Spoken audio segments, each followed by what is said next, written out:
Lecture in this series, we're going to look at a model of the central nervous system and try to describe what some of the functions are of the major parts.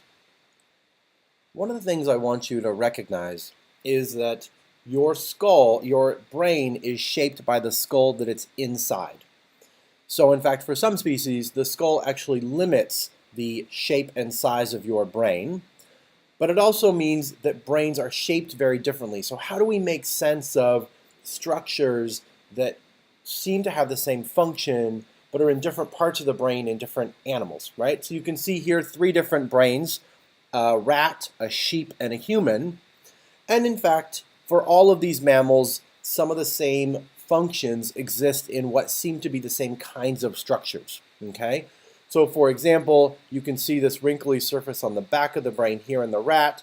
There's something similar here in the sheep, and something similar here in the human. You can also see the connection to the spinal cord here in the human, here in the sheep, and here in the rat. The other thing, this right here, this front structure is the olfactory bulbs. You can see that same structure here in the sheep. You can't really see it in humans in this image. It's very tiny, but actually we also have an olfactory bulb in this same structure. So of course, right, our anatomical structures are somewhat the same in our bodies, right? We all have some of the same sensory systems. And so those brain regions need to be in the same kinds of areas to be able to control those same sensory and motor functions. So comparative neuroanatomy is the study where you compare different species' brains, or the anatomy of their brains, right? Comparative just means to compare. And neuro is just brain or nervous tissue, and the anatomy of that brain or nervous tissue, okay? And there are some fascinating things that you learn, right? So first of all, the bigger the body you have, the bigger the brain you have to have, because you need more neurons, because you've got more muscles and more sensory systems that need to be controlled. So just because you have a bigger body and a bigger brain doesn't necessarily mean you have more cognitive complexity, because in fact, whales need a huge amount of brain just to be able to control that giant body that they have, okay? So one of the things that you'll notice about the brains of animals is that they do differ in the number of wrinkles that appear in the brain, right? So the rat brain looks pretty flat. The sheep brain is somewhat more complex, and the human brain even has more wrinkles than that. So in fact, these wrinkles are named either a sulcus or a gyrus, right? Or sulci for plural, or gyri for plural. So sulci are the valleys or creases in the cerebral cortex, and a fissure are these really large valleys. So here is the central fissure right here that goes in the human cerebral cortex. There's another big fissure here, dividing up these 2 areas in the sheep brain. Now, if you want to think about it, the reason these sulci and gyri are formed, it's the same reason that my son's laundry always ends up wrinkled. That I tell him to go fold his laundry, and what does he do? He just stuffs it all in a drawer until it all gets wrinkled together to try to fit as much in as possible. The problem with sheep and humans and other mammalian species is that the human skull, for example, is not large enough to fit all of the brain matter as a flat surface. So instead, because the cerebral cortex is one of the last things that develops in humans, the middle part forms first, then the outer layers, the cerebral cortex, forms second. That cerebral cortex starts to fold in on itself as it grows, forming this wrinkly exterior appearance. So the cerebral cortex is actually huge in humans if you were to lay it out flat. In fact, humans have one of the largest cerebral cortices of any mammal, and in fact, the largest cerebral cortex of any animal that we've seen so far. But in fact, the human evolution of the brain proceeded reasonably swiftly until about 200,000 years ago. So you can see here the changes in skull volume. But then after that, about 200,000 years ago, it essentially stopped. And in fact, we know that there are 2 genes in humans that seem to have produced this cerebral cortex expansion. Individuals born with either one of those genes not able to function, so if those genes aren't working, they actually have a condition called microcephaly, where their cerebral cortex does not develop like other individuals. It doesn't grow. So they tend to have cognitive disabilities, lower IQ scores. So they're missing some important cerebral cortex growth. So those 2 mutations in those genes probably are what triggered some of these changes about 200,000 years ago. If we were to look at the central nervous system, we can actually divide it up into 3 standardized structures: the hindbrain, which is here in the back, the midbrain in the middle, and then the forebrain, which is sort of the biggest part in humans. Okay, the hindbrain is your most caudal part of the brain, so it's in the very back towards the tail, right? Caudal is tail. The midbrain, as the name suggests, it's right in the middle between the hind and the forebrain. And the forebrain is the most rostral. Then the forebrain actually can be divided up into the telencephalon, which is the cerebral cortex, and the limbic. Your midbrain actually is composed of a couple of structures that we'll take a look at in just a second. And your hindbrain is actually mostly already divided up. So your diencephalon is a very basic part of your brain, and then the metencephalon, which has only a few structures within it. You have the most differentiation, the most different kinds of structures within the telencephalon, as we'll see in just a minute. Here's another view of the human brain. So here's the hindbrain. Right? This is a sagittal cut. So we've cut right down the middle. And you can see that here is the hindbrain in the back with this cauliflower-like structure that we've talked about, that we've seen a few times. Your midbrain is a small circular area here, and then everything else is forebrain. Now, let's start at the hindbrain and take a look.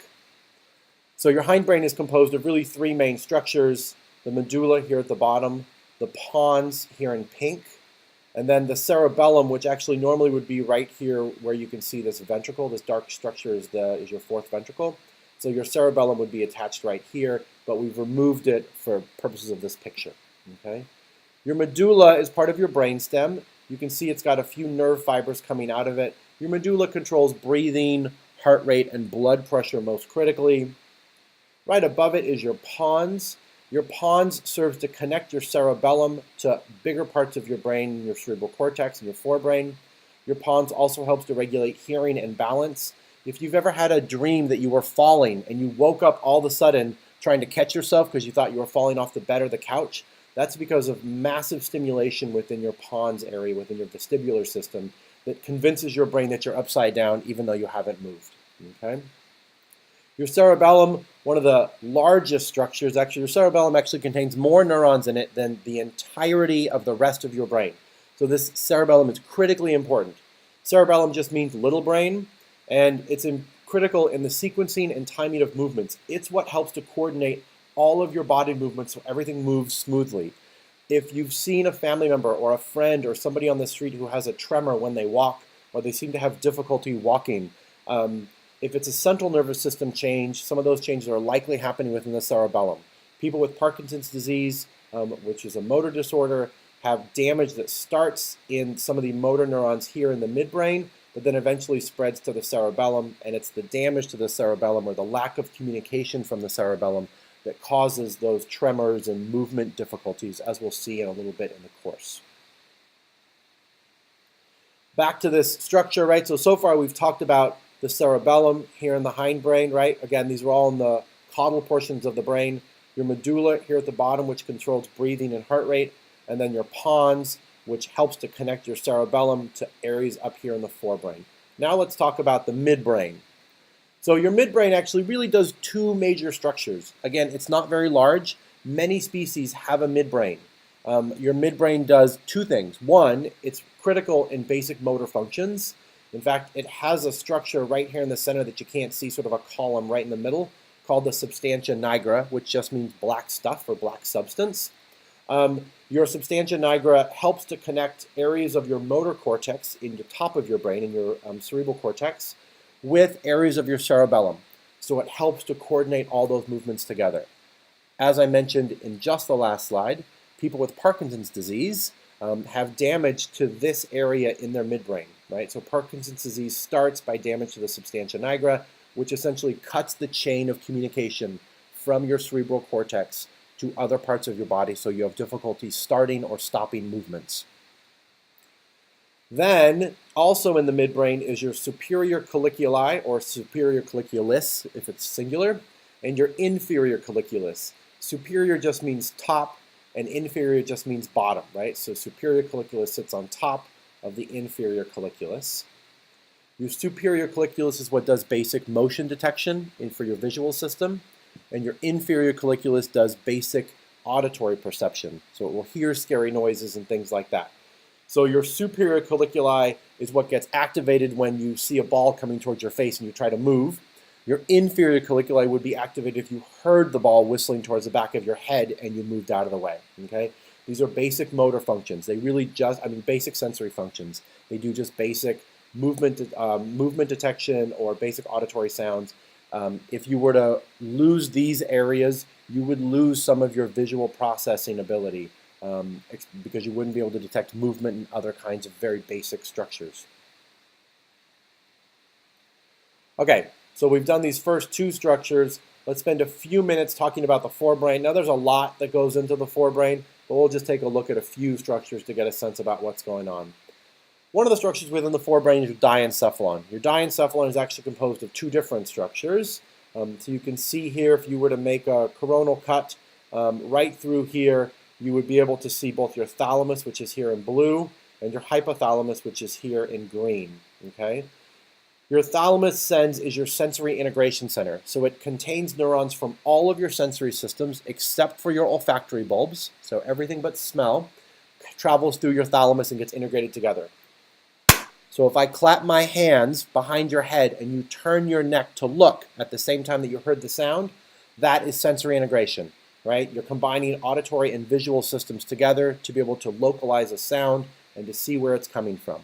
So that's what your thalamus does. Your hypothalamus, right? Hypo just means below. So your hypothalamus sits literally below your thalamus. Your hypothalamus controls your 4 F's. It does a lot of hormonal control for feeding behavior, fighting behavior, fleeing behavior, and stress behavior, and lastly for sexual behavior. Your hypothalamus actually sends neurons down to your pituitary gland, and those hormones that are released from your hypothalamus then trigger other hormones to get released from your pituitary gland, which triggers things like testosterone release, estrogen release, growth hormone release, you name it. Lots of hormones are being released that regulate those 4 F's from the hypothalamus and then eventually the pituitary gland. Another structure that's part of the telencephalon, right? So now we're into the telencephalon, which is part of your forebrain, right? We just did the diencephalon. Your telencephalon contains both the limbic system. Your limbic system does a lot of basic memory and emotional functions. So there's a lot here in this picture, but if you were to peel away the top surface of your cerebral cortex, what you're going to see is a couple of structures. Your cingulate cortex, which is this worm-like structure in blue. Then is your hippocampus, which is shaped like a seahorse, right? So it's got the body of a seahorse and it's got this long tail that kind of wraps around. So your hippocampus is there in kind of purple. And then just on the front of your hippocampus in purple also is your amygdala. Amygdala just means almond, okay? So by knowing what the names stand for, it may help you to remember. So amygdala means almond because it's shaped like an almond. Hippocampus means seahorse because your hippocampus is shaped like a seahorse. So those will help you to sort of remember some of those. So your amygdala is important in fear and emotion responses. People with hyperactive amygdalas tend to have hyper-exaggerated fear and anxiety responses.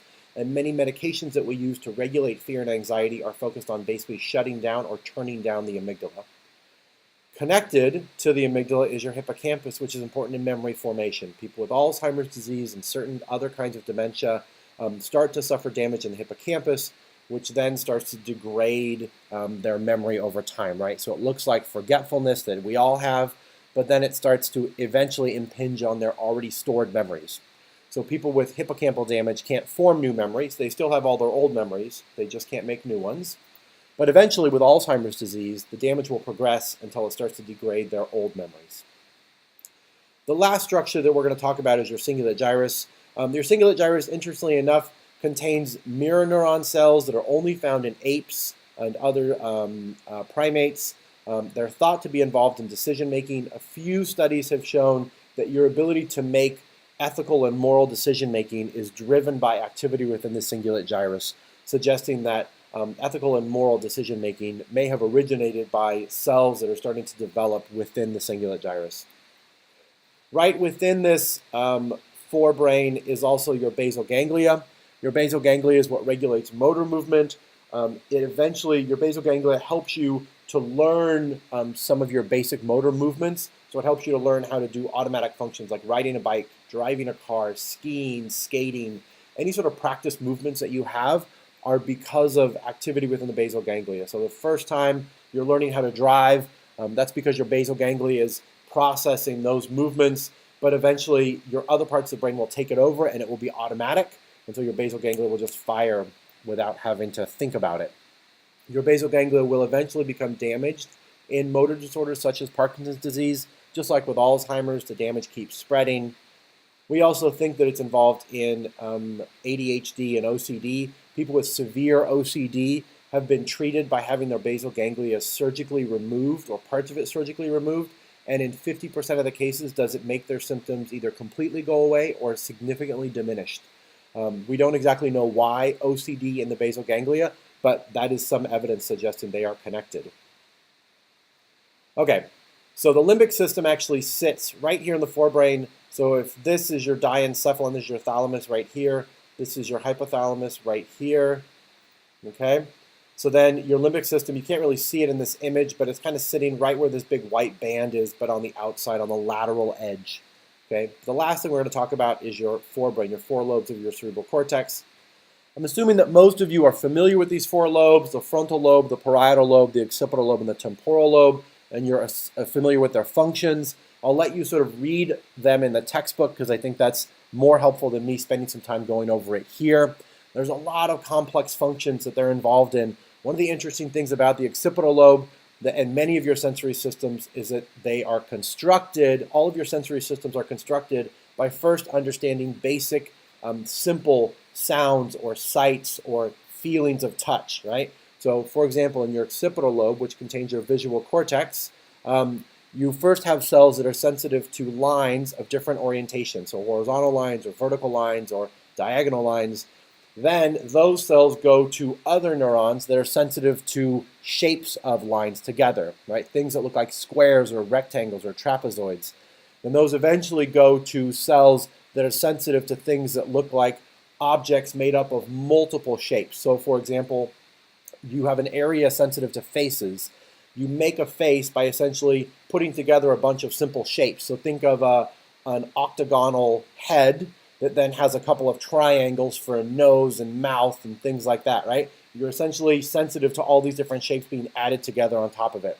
A really elegant, simple way of detecting something as complex as a face, okay?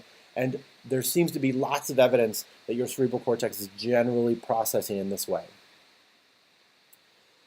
The other thing that I want to spend just a minute talking about is your frontal cortex. So your frontal cortex has, as I'm sure you're familiar, both your motor cortex, which is responsible for conscious senses of movement, and I kind of referred to the motor cortex earlier when I was talking about it being part of the link that's damaged in Parkinson's disease. But the other thing is you have two other pieces of your cortex, your orbital frontal cortex.